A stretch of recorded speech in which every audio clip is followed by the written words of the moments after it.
Pagkalaya ni Marco, naramdaman niya ang bigat ng mundo sa kanyang mga balikat. Habang naglalakad siya sa mga pamilyar na kalye ng kanilang bayan, hindi may kakaila ang mga sulyap ng pagdududa at paghuhusga mula sa mga taong nakakakilala sa kanyang nakaraan. Nang makarating siya sa isang maliit na tindahan upang mag-apply bilang tindero, nakita niya ang pag-aalinlangan sa mga mata ng may-ari nang ipaliwanag niya ang kanyang nakaraan. "Pasensya na Marco," malumanay na sabi ng may-ari, "pero mahirap para sa akin na kunin ka. Alam mo naman, magiging alalahanin ito sa mga suki natin."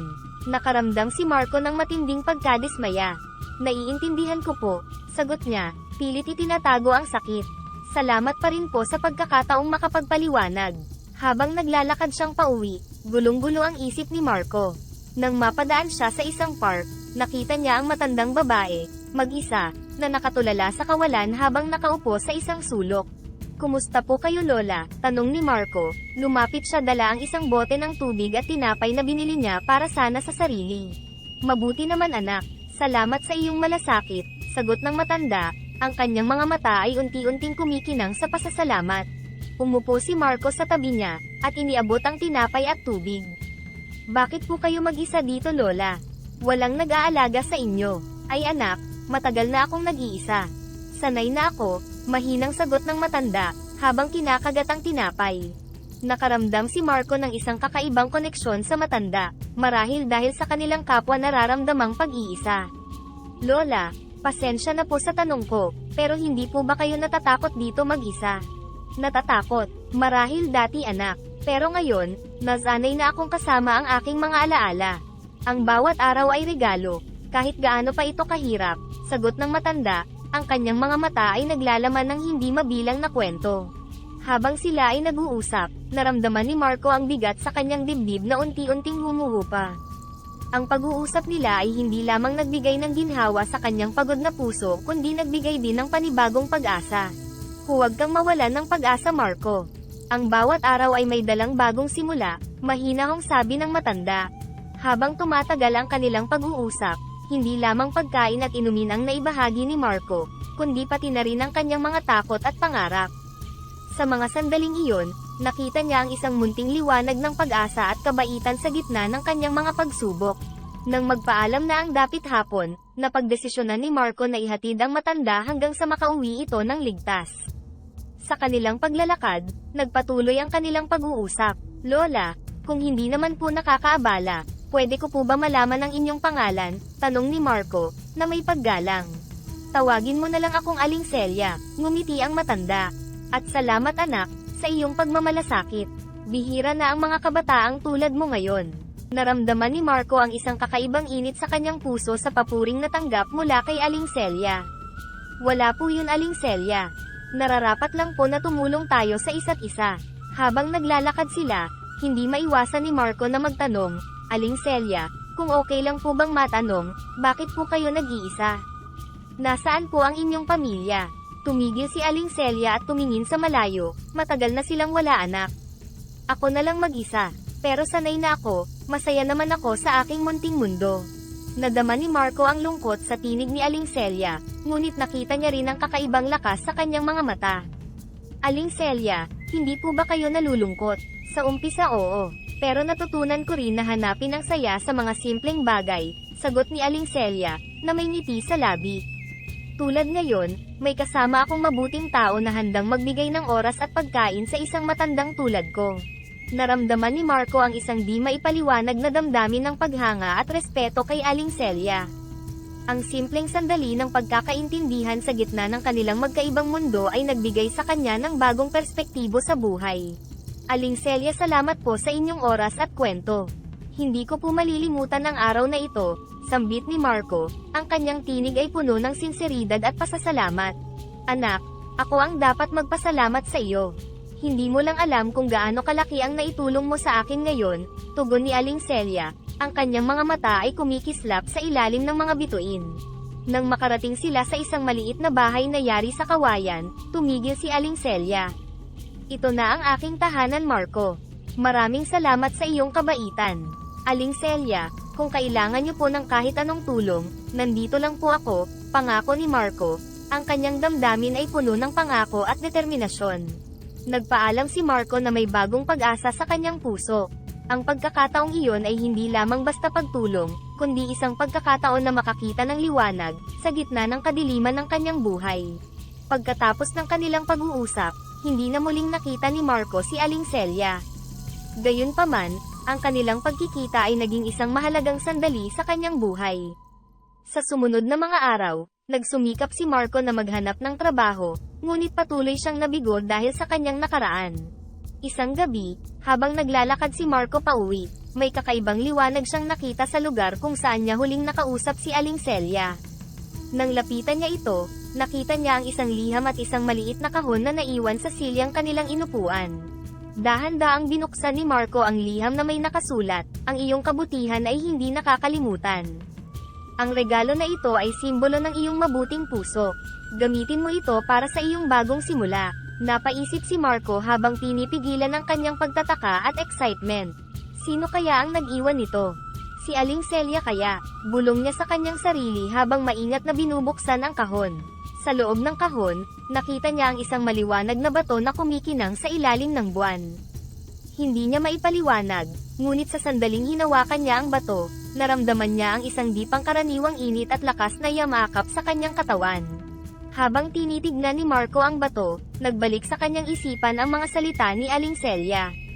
Ang bawat araw ay may dalang bagong simula, paalala niya sa kanyang sarili. Naramdaman niya ang isang di maipaliwanag na pag-asa at determinasyon na baguhin ang kanyang buhay. Kinabukasan, hindi pa rin maalis sa isip ni Marco ang bato at ang misteryosong mensahe. Napagpasyahan niyang bisitahin ang isang kaibigan na may alam sa mga antigo at mahiwagang bagay, si Mang Jose. "Mang Jose, pwede ko po bang ipakita sa inyo ito? Natagpuan ko kasi ito kagabi, at hindi ko alam kung ano ito," sabi ni Marco habang inilalabas ang bato. Tiningnan ito ni Mang Jose, at agad lumaki ang kanyang mga mata. "Marco, saan mo ito nakuha? Ito ay hindi basta-bastang bato.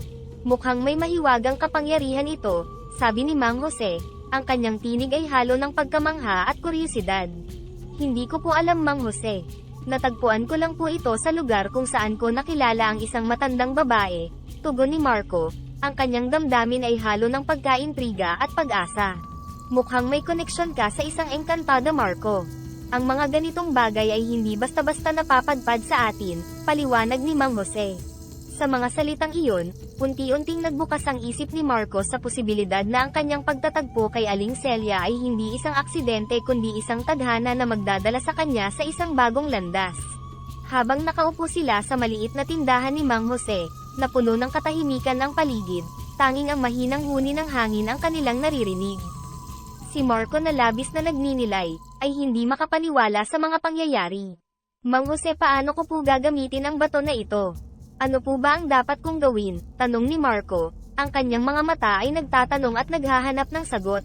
"Makikita mo ang sagot sa iyong puso, Marco. Ang bato ay maaaring gabay lamang, ngunit nasa iyo ang tunay na kapangyarihan na baguhin ang iyong kapalaran," sagot ni Mang Jose, na may kumpiyansa sa kanyang tinig. Sa gabing iyon, hindi makatulog si Marco. Paulit-ulit niyang tinitigan ang bato, nag-iisip kung paano ito magiging susi sa pagbabago ng kanyang buhay. Sa kanyang pagmumuni-muni, unti-unting nabuo sa kanyang isipan ang ideya na magtayo ng isang maliit na negosyo, isang kainan na maghahain ng mga lokal na putahe na may halong pagmamahal at pag-asa. Kinabukasan, puno ng determinasyon, kinausap ni Marco si Mang Jose tungkol sa kanyang plano. "Mang Jose, naisip ko pong magtayo ng kainan. Hindi lang basta kainan, kundi isang lugar kung saan maaaring makaramdam ang mga tao ng pag-asa at saya," pahayag ni Marco. Ang kanyang mga mata ay nagliliwanag sa panibagong pag-asa. "Mabuting ideya yan, Marco. At sa tulong ng bato, mas mapapadali ang pagtatagumpay mo. Tandaan mo lang na ang tunay na mahalaga ay ang puso at layunin mo sa negosyong ito," suporta ni Mang Jose. Sa mga sumunod na linggo, ginamit ni Marco ang bato bilang gabay. Nakakagulat na sa bawat hakbang ng kanyang pagpaplano, tila may hindi maipaliwanag na swerte at oportunidad ang dumating sa kanya. Mula sa paghahanap ng perpektong lokasyon hanggang sa pagbili ng mga kagamitan at paghanap ng mga tauhan, tila ang lahat ay nagtutulungan para sa kanyang tagumpay. Ang kainan ni Marco, na pinangalanan niyang "Liwanag ng Pag-asa", ay naging instant hit sa kanilang bayan.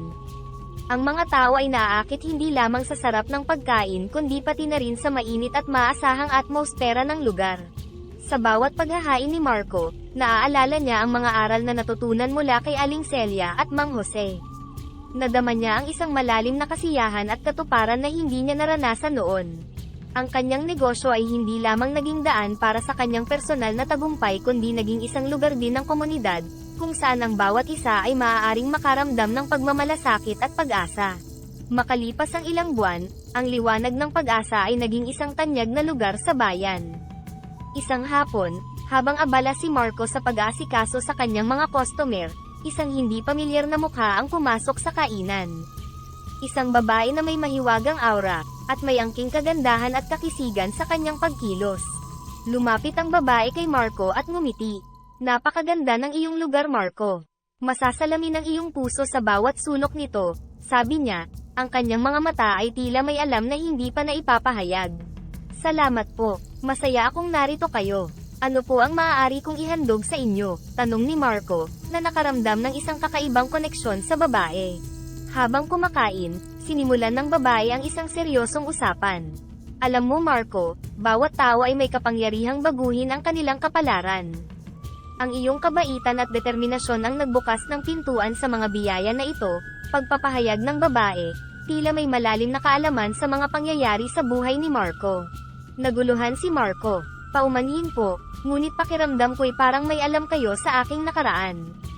Kilala po ba natin ang isa't isa?" Natawa ang babae. "Oo, Marco. Ako si Aling Celia, ngunit hindi ako isang karaniwang tao tulad ng iyong inaakala." Nanlaki ang mga mata ni Marco. "Aling Celia, pero, paano? Nagbago ang inyong anyo." "Marco, ako ay isang engkantada," pag-amin ni Aling Celia. "Ang pagkikita natin noon ay hindi isang aksidente. Napansin ko ang iyong kabutihan at ninais kong tulungan ka." Hindi makapaniwala si Marco sa kanyang naririnig. "Engkantada.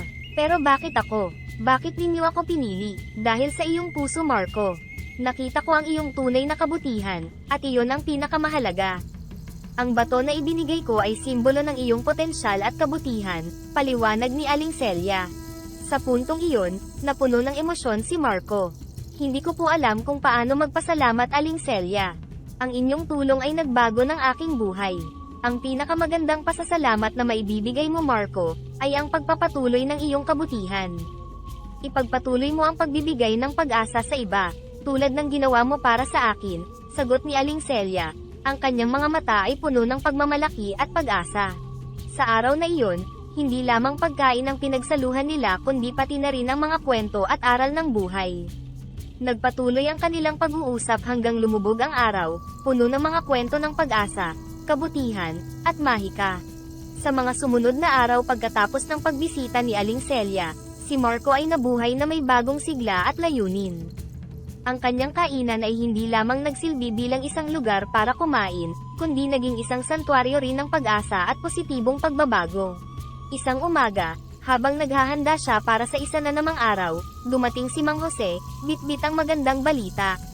"Marco, nakita ko kung paano mo binago ang lugar na ito. Hindi lamang ikaw ang nagbago kundi pati na rin ang buong komunidad. Napakalaki ng iyong naiambag, Mang Jose. Kung hindi rin naman po dahil sa inyong gabay at sa tulong ni Aling Celia, hindi ko po ito magagawa," tugon ni Marco, na puno ng pasasalamat. "Naisip ko, bakit hindi natin palawakin pa ito? Bakit hindi tayo gumawa ng programa para sa mga taong nangangailangan ng pangalawang pagkakataon, tulad ng mga dating bilanggo?" Suhestyon ni Mang Jose. Ang kanyang mga mata ay kumikislap sa pananabik. Napaisip si Marco, "Iyan ay isang magandang ideya, Mang Jose. Marami ang nangangailangan ng tulong at gabay para makapagsimula muli." Sa pag-uusap na iyon, nabuo ang plano para sa isang bagong proyekto.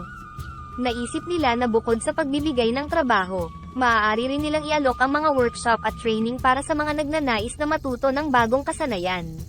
Sa paglipas ng mga linggo, ang proyekto ay unti-unting naisakatuparan. Marami ang nagpakita ng interes, at ang komunidad ay mas naging bukas at suportado sa mga nagnanais magbago. Isang umaga, habang abala si Marco sa pag-aayos ng mga upuan sa labas ng kainan, lumapit sa kanya ang dalawang lalaking dating bilanggo na ngayon ay parte na ng kanyang team. "Sir Marco, gusto ko lang po sana magpasalamat," bungad ng isa, Si Rolando, ang kanyang matay nagniningning sa pasasalamat. Dahil sa inyo, nagkaroon ako ng pagkakataong baguhin ang buhay ko. Hindi lahat ay handang magbigay ng tiwala sa tulad namin. Sumang-ayon ang isa pa, si Carlos, at dagdag niya, totoo po yan Sir Marco. Maraming nagtulak sa amin palayo, pero kayo, binuksan niyo po ang pinto para sa amin. Malaking bagay po yun para maipakita namin na nagbago na kami at gusto rin namin ng maayos na buhay. Tumingin si Marco sa kanila, at nadama niya ang isang malalim na koneksyon sa kanilang dalawa. Walang anuman yun Rolando, Carlos. Bawat isa sa atin ay may karapatang magbago at magkaroon ng bagong simula. Masaya ako na kayo ay bahagi na ngayon ng liwanag ng pag-asa, sabi ni Marco. Ang kanyang tinig ay puno ng sinseridad at pagmamalaki. Isang hapon, habang pinagmamasdan ni Marco ang mga tao sa kanyang kainan. Ang mga dating bilanggo na ngayon ay may ngiti sa kanilang mga mukha habang nagtatrabaho. Nadama niya ang isang malalim na kasiyahan at kapayapaan. Lola Celia, kung nasaan man po kayo, maraming salamat. Ang inyong regalo ay hindi lamang nagbago ng aking buhay kundi ng marami pang iba, bulong ni Marco sa hangin. Sa pagtatapos ng araw, nang masilayan ni Marco ang paglubog ng araw, naramdaman niya ang isang malalim na kagalakan at kapayapaan. Ang kanyang buhay at ang liwanag ng pag-asa ay naging simbolo ng pagbabago at pag-asa, hindi lamang para sa kanya kundi para sa buong komunidad. Ang kanyang paglalakbay kasama si Aling Celia, na ngayon ay isang mahalagang alaala, ay patuloy na nagbigay inspirasyon sa kanya na lumikha ng isang mas mabuti at mas mapagmahal na mundo.